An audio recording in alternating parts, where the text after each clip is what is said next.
I'm Tom, and welcome to episode 3 of the Gym Owners Forum podcast. As with everything we do at the Gym Owners Forum, it's always trying to get as much information from the people that we speak with on a day-to-day basis and get that information to you guys, whether it be through our social media, our free events that we do, or our podcast episodes. And today, this podcast episode is no different. Well, it's slightly different, actually. I thought it'd be good to get a bit of one-on-one time with each of the speakers that spoke at the event in Dublin and get a bit of information as to who they were and give my kind of take on what they spoke about and break it down a bit. If you want to see the full interviews and the full talks, feel free to check the QR code on somewhere on the video or go down to the link in our description where you can find the full videos. But yeah, without further ado, we'll move on to our first speaker, who was Danny Lennon of Sigma Nutrition. So Danny was the first speaker on the day, and he's the founder of Sigma Nutrition. And Sigma Nutrition are a science-based nutrition research and education provider for people in the fitness industry. And if you love podcasts, he's also the host of Sigma Nutrition Radio, which is a really interesting podcast that dives into a wide variety of different topics. So I definitely recommend checking that out as well. While gym owners, I'm sure, do understand the importance of nutrition for its members, what Danny's trying to do is actually change the narrative that exercise is going to be the thing that makes you healthy and try and create a more holistic approach for gyms to provide to its members by, putting that focus on mental health, nutrition, support, positive body image and kind of positive reinforcement. So making going to the gym a habit and a healthy habit more so than, something you dread and you've got to go to after work. Now, the benefit of this for gym owners is actually then members positively reinforced to go to the gym. So then they want to keep going and they enjoy it rather than it being something they go to because, they're scared of looking fat or losing muscle. So enough from me telling you about what Danny thinks, and maybe Danny can actually let you know for himself. Danny, thank you very much for attending the Gym Owners Workshop 2024. First off, I guess, how have you found it so far? Great, yeah. Everyone's been really welcoming, first of all, but also the people that I've got to meet here, some of the people listening to the talk, coming up after asking some questions, really interesting stuff and hearing their experiences. Also, the setup has been great. And so, yeah, a great event so far. Just to kind of give a bit of context to everyone that's going to be watching, what is Sigma Nutrition? I guess give a very quick kind of breakdown of what you spoke about as well. Sure. In short, Sigma Nutrition is a company that creates educational content around nutrition science primarily. So aimed at practitioners, whether that's dietitians, GPs, health and fitness professionals, talking about the science of nutrition and what we see in the research.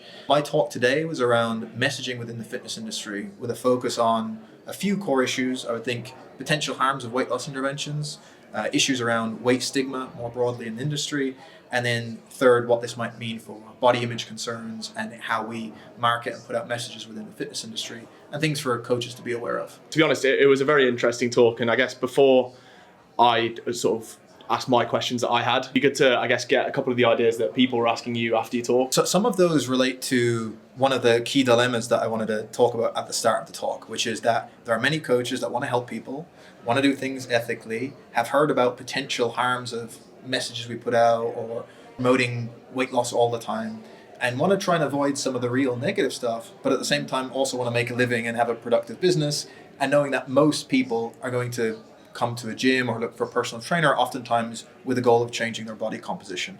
So that's this kind of real dilemma. And so much of the questions relate to, well, how do I go about this? Or what might this mean for my business? Is it going to suffer? And so on. And there's some really interesting questions within that.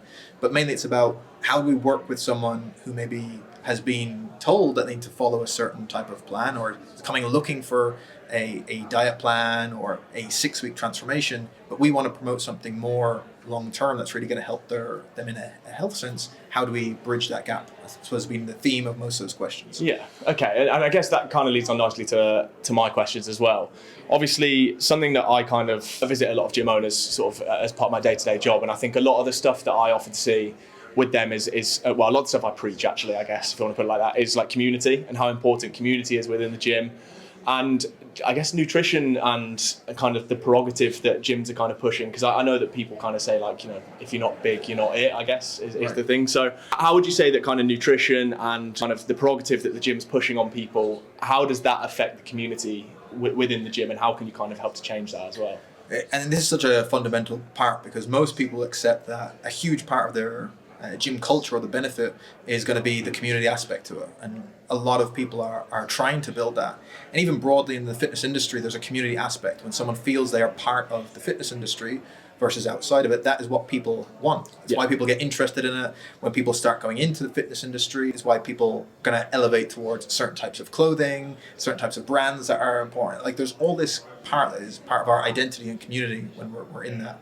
And I suppose part of some of the barrier for other people then is if we are holding up certain images or certain aesthetics or certain lifestyles that this is what fitness is and anything else therefore isn't, then we're giving the people that unless you can attain this certain physique, or unless you train with the intensity or frequency I do, or unless you have these certain behaviors, then what you're doing isn't really fitness. And so I think that's part of a barrier because it's less inclusive, but also from a gym owner perspective, it's shutting you off to a huge bunch of people who could be part of your community, but maybe are fearing that because they think they don't fit that certain mold. So it's about thinking about what culture we want to create and what we actually mean by being part of this community, broadly within fitness, but secondarily within my particular gym or facility or online coaching service. What does it mean to be part of this community? Who does that include? And sometimes without us realizing, we're alienating some people because all the things we talk about and all the things we promote and all the images we post are one particular thing that is separate from what this person feels they can identify with. It plays into the kind of psychological, like positive reinforcement. Like people are much more likely to do something and follow something if they're like positively reinforced to do it as opposed to negatively. And I don't go to the gym because I like hate myself. I go to the gym because I like the feeling that I get after going there. So what would you say, I guess, are some of the practical things that gym can actually start to do? So let's say I'm a gym that I have this kind of, get big or go home thing going on in my gym, and I want to change that, and I want to kind of become more kind of community focused and start pushing positive reinforcement onto people. What are some of the sort of practical things that I can do to actually achieve that within my gym? Sure. There's probably two levels to this. One is the most foundational piece that probably a lot of gyms are already doing, is asking this question of, well, what is the actual culture we want, first of all, in an ideal setting? What values do we aspire to that we want to promote in people? And therefore, what type of community we want to build? Once someone has the idea and then says, okay, well, I want this type of, or at least I say that I want this type of culture and community and so on, and these types of people in my gym, how can we have messages that are going to not only speak to them, but not actively push them away? And this is not even done on an intentional basis, but if we're saying we want to appeal to a large number of people who can positively improve their life and get healthier and don't have to go all in on everything, but every post we have on social media or every image in our gym is literally just of the people with the most extreme aesthetic, that everything is of the elite level bodybuilders, for example, and all our posts are about our physique and how dedicated we are and so on, that's okay if that's the demographic you want to speak to. If you are claiming you want to have a broader one that is getting more people involved in your community, that's probably not going to be resonating, first of all. And second is also giving them an idea of two things. Goals that are not attainable, because you're saying, okay, do you want to look, the underlying message of a post of someone's physique is like, if you want to look more like this, I can help you. Right? This is your problem, you don't look like this, I can help you. That is probably not going to be attainable for the vast majority of people for a variety of reasons. And second is probably not the thing we necessarily want to be promoting in that particular case. Now, if someone has a facility that is only for bodybuilders who want to compete actively, you're going to have a different type of messaging, and actually all those other things are actually going to resonate more. Yeah. So the first thing is getting clear on what is the community, what is the culture, and then what types of messages and posts. And then it's about taking stock of what do I currently do. So you can go through your marketing material, you can go through the messages on the wall in your gym, you can go through your feed and say, do these things actually resonate with the values that I have and the gym culture I want to create? Or without realizing it, is there a kind of a disconnect here? And that evaluation probably is the first step, I would say. Okay, perfect. And yeah, I mean, just keep it short and sweet. I think just finally, is there any sort of key takeaways that you'd sort of suggest to gym owners, maybe kind of start that evaluation process? So I would say first is taking stock of what are we currently doing? Why are we saying certain things or having certain messages, or what is our ad copy look like, or our website? What are the messages we're putting out? And why is the reason for that? Is it simply because, well, that's the way I was told to do it, and that's the way everyone does it? That may mean that it's not actually fitting with what you actually want to create for your gym culture. So first, taking stock of why am I doing this? And then second, looking at maybe challenging some beliefs that we've already had, i.e. that traditionally, for a long time in the fitness industry, the belief is that in order to get more clients and more people into the gym, I need to sell them on the problem they have, is see if that fits, and then from there start thinking about, as I put out messages, is this reinforcing the values that I want for my gym, the culture, and more broadly, is it having a positive influence without necessarily alienating people? In that case, Danny, thank you very much for your time. Really enjoyed to talk today, and enjoy the rest of the show. Oh, pleasure. Thanks so much. Cheers very much. Thank you. If you'd like to hear more from Danny, we have linked resources to Sigma Nutrition in the podcast description. But without further ado, on to our second speaker of the day, who was Toby Wassell. He's the owner of the Fit Club and head of business development at Ashbourne Membership Management.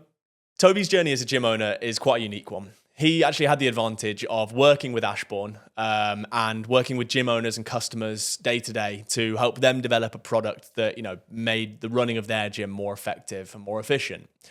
From then, he actually decided to take the plunge into the world of gym ownership, and he took what is now the Fit Club Redditch from a club that was hovering around 400 members to a successful 2,000 plus member club now. So then it's no surprise that Toby's talk was about growing and scaling your business. Now, I thought Toby's talk was really interesting actually because he took what seems like quite a kind of tough task and actually just broke it down using anecdotes and questions and just simple tasks that you can do on the day-to-day that gym owners could then take home, follow, and implement into their own business.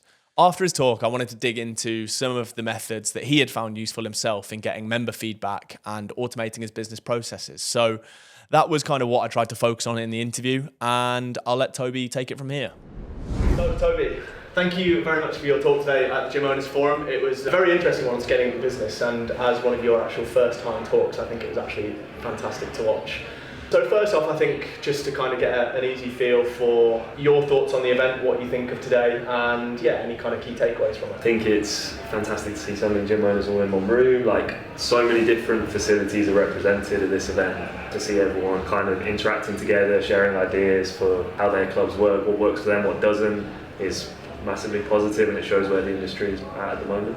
Yeah, definitely. And I think what's good about your kind of viewpoint is that you work for Ashbourne, obviously, so you have that kind of unique perspective of being a gym owner, but also kind of, seeing how the sausage is made kind of behind the scenes as well and actually putting that into your gym. Would you say that this actually gives you an advantage when running your gym? And what would you say are the sort of bits of information you'd like to pass on to people who maybe don't have that advantage? I think because with my job I need to know quite in depth about the software systems that we sell at Ashbourne. That helps me get the most out of the software systems at the club. And then from Ashbourne's perspective, we can pass back a lot of information about how we can better improve our software systems for gyms. So it kind of works both ways, but there's definitely nice synergies there. When speaking with gym owners, this is something you actually touched on in your talk a little bit. Social listening is a kind of big part of getting improvements into the gym, knowing what's kind of wrong with your gym and that sort of thing. Is that right? I wouldn't say it's a massive part, but it can be a really useful additional thing to do if you're doing the other kind of feedback methods well. Kind of getting people when they're almost not realising that they're being listened to, hence social listening, and so you get an unbiased level of feedback. So you learn things about your gym that people might not say to your face, essentially. You touched on a couple different methods of getting feedback to the gym, so surveys and social listening and things like that. What would you say that are actually the most effective ways in your gym that you've managed to get feedback from members and why they were effective? Both the long and short form surveys have a place, so the long form for getting really rich data kind of once a year, or in our case if we're planning a big project we'll put out that big survey, ask for loads of data from our stakeholders, and then we'll use that to formulate what we do with the plan. In the short form, just over time, seeing whether certain instructors are getting good ratings and looking at those trends. And then the other really useful one is mystery shopping, so looking at whether processes are being followed, getting mystery shoppers in and finding out through a questionnaire that's kind of customised to our processes. Have you ever been an undercover boss? An undercover boss? I'm a boss every day. No need for being on the cover. Toby, thank you very much. Just to finish up, I would just like to get a final key bit of information that you think that every gym owner out there should know. Processes and implementing processes. A lot of work at the start, so setting up software systems and things like that. But in the long term, it's going to save you time, and it's going to mean that you can focus on other areas of your business and other areas of expansion. The old saying, no pain, no gain, always rings true. Toby, thank you very much. We hope you enjoy the rest of your time at the Gym Owners Forum. Something that you'll see on our socials that I discuss a lot and I feel is very important as a key to success for gyms is automating your business processes to save you time and focusing on building that community in your gym. Now, Toby is a prime example of this and he's also a great believer in it. So as you can tell from his talk, this was kind of what he was trying to focus on and attribute his success to. But still, one of the key things there is actually implementing it into your business and not burning out, which leads very nicely on to our next talk with the PT coach, Phil Lerney. Now, Phil started off as a PT, quickly becoming one of the most sought after coaches in the country, helping to train and coach top-level actors, sports people, and business leaders. Phil's talk focused on avoiding burnout, creating healthy lifestyle habits, and also just finding your optimum work level. And not only when running your business, but also you could take a lot of this information into everyday life as well. So the great thing about Phil, as you'll see from his talk and also his interview, is that he laces a lot of what he says with objective science to really help you understand the reason as to why he's saying what he's saying. Now, during the interview, he explained in greater depth finding a balance between work and life, as well as realizing your optimum level of performance, and also just staying in that optimum level without crashing. So without spoiling anything further, Phil, take it away. Phil, thank you very much for attending Gym Owners Workshop 2024. I hope you've enjoyed it so far. Your speech actually was really interesting, actually. It was something you can kind of take into life as well as just your general business sense. Firstly, I just wanted to talk about technology and the role it plays. So what role does technology play in enhancing and sabotaging our productivity? How can we kind of find the balance with this? It's understanding its application. This is like I always talk about education in the same sense, is that when you look at education, there's kind of the formal element of education where we know this does this and this does this, but what does that ultimately mean for a coach at the end of it? A degree in sport and exercise science. I came out with all this incredible knowledge, but the application of that knowledge was the bit that I then needed to figure out. So when it comes to technology, it's akin to the same thing, is that we've got all this great technology, but it's the application of it. And if we understand the application, the correct application, so for example, when we look at AI, AI is hugely useful, but AI, people are using it in a lazy sense right now. They're utilising it to do things they can't be bothered to do, rather than using it as something that complements what they do and makes things more efficient. It's taking that preparation and that time to ask AI the right question. So I always say it's the iRobot analogy, which nobody will understand unless they're of a certain age. But there was a movie with Will Smith with iRobot, and it came to the end of it. It was all about you have to ask the right questions. And I think technology it's all to do with its application. It isn't something that's just there to be the lazy man's solution. It's got to be something that if you understand it, you understand its application, how to use it and utilise it properly, huge impact. I mean, not to go on too much of a tangent then, I guess, actually, but is AI something that you're kind of starting to use and apply in business a little bit more, or? Yeah, I mean, there's multiple levels that we'll utilise it on. It's the sort of thing where we can collate a lot of data and a lot of information very, very quickly. So AI can be used to produce spreadsheets and collate ideas together, bring together a fundamental idea of something. So if we come out with a concept of something or something relatively new that we want to bring out, we can ask AI, for example, as to what would be the key headers based off the science that we understand. And it will give us the key headers, which then we can expand on. But AI as a tool to do something, again, like I said, to do something you don't want to do is ridiculous, because then we lose the personal aspect to it, we lose the human element to it, which again, the human element is kind of what a lot of people carve their business out around, is that we always talk in personal training about what's the most personal thing about personal training. It's you, it's the coach, it's the the way that you handle people, the way that you talk to people, your soft skills, your ability to communicate, all these things that make you you. Ultimately, if you've got a client who doesn't enjoy being trained by you, it's not something you can necessarily train out of yourself. it's something that you just need to accept that maybe you're incompatible from a communications perspective. Talking about kind of communication and also, I guess, like productiveness and things of that nature, is kind of ADHD, these are all kind of buzzwords, I guess, but mental health, ADHD, kind of neurodiversity, are these any sort of things that you have any kind of understanding on? We do a lot of work around the sleep and the nervous system, which was kind of what the topic was to some degree today. When we talk about the nervous system, levels of arousal are something that, particularly in the neurodivergent population, are something that they're ultimately trying to regulate. If you look at, and again, the slides that I brought up a slide about optimal states of arousal, which when we look at somebody who takes, for example, a stimulant, it can either take them to an optimal state of arousal or it can take them beyond it, depending on what their sensitivity is or depending on what their nervous system capacity is at. So if you've got somebody who's highly stressed, got a bunch of financial issues, got a bunch of personal issues, something like a central nervous system stimulant has a massive magnified effect. Whereas somebody who's very chilled out, got no worries, they've got no concern, the central nervous system stimulant obviously has a slightly different effect.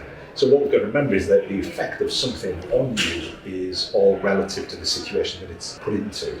So when we talk about neurodivergence, we're looking at this kind of window of tolerance. Fundamentally, that window that you've got with neurodivergence is very, very small, which means something. It could be noise, it could be light, it could be too many people around, it could be enough to send someone into that state of hyperarousal.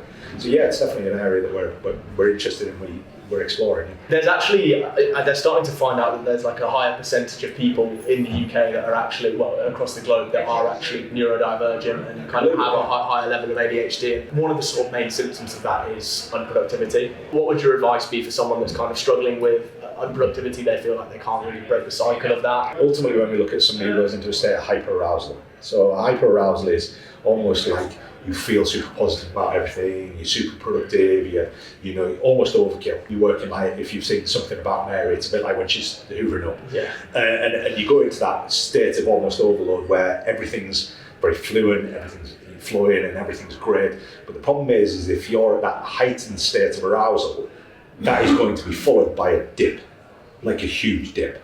And when you get into that huge dip, that's when the unproductivity kicks in. Instead of trying to look for these super highs to get us going and keep us super aroused, super in this state of, almost hyper productivity, what we've got to understand is that if we can keep ourselves in this middle ground, we might not be getting that hyper productivity, but we're getting a consistent level of high productivity.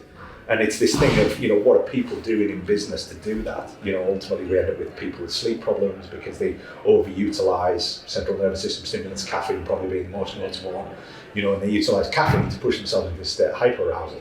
And if you're in a state of hyperarousal, very negative about stuff, people then utilize caffeine again to try and get them out of that state and into either the middle ground or the upper ground. The problem you've got to remember is that if you put something into the upper ground akin to like blood glucose, if I want to eat something that's super high in sugar, you're going to get this state of loads of energy. But I've got to realise that that's going to be followed by a state of crash. And it's a bit like, if you get somebody who goes into diabetic shock, the instant thing that you've got to do is give them something high glycemic, high in sugar, that's going to get their blood glucose rapidly. The problem is if you then just leave it at that, they're going to crash again. So you've always got to follow that up with something that's going to put them into that middle ground, which is, a stable blood glucose level, and normally that's just a combined meal, proteins, carbs, fats, just a normal meal. So you get them out of trouble using the sugar, and this is kind of what people do with caffeine. They get themselves out of trouble because they're tired or they're fatigued or they're in this really negative state. I always talk about it like it's people on your shoulders. There's a positive voice and there's a negative voice, and the problem is when they drop into that state of hypoarousal, which is that drop following that hyperarousal, you get that voice on your shoulder going, no, you can't do this, very negative. Finally, just generally for all gym owners, it's a question we've asked all our interviewees so far, just one sort of key takeaway, one key bit of advice that you think all gym owners should be aware of. It's all well and good coming to conferences like this, but if you don't go away and apply anything. I've been I've been educating for 20 years now. I've seen people at seminars and events, and they come and they absorb all this information, but then they leave and do nothing with it and applied it, rather than just coming along, listening, just taking it all in, and then, and his business right now is flying. And I said, look, congratulations on your business, he's doing great. He goes, something, he goes, I just applied what you told me 10 years ago.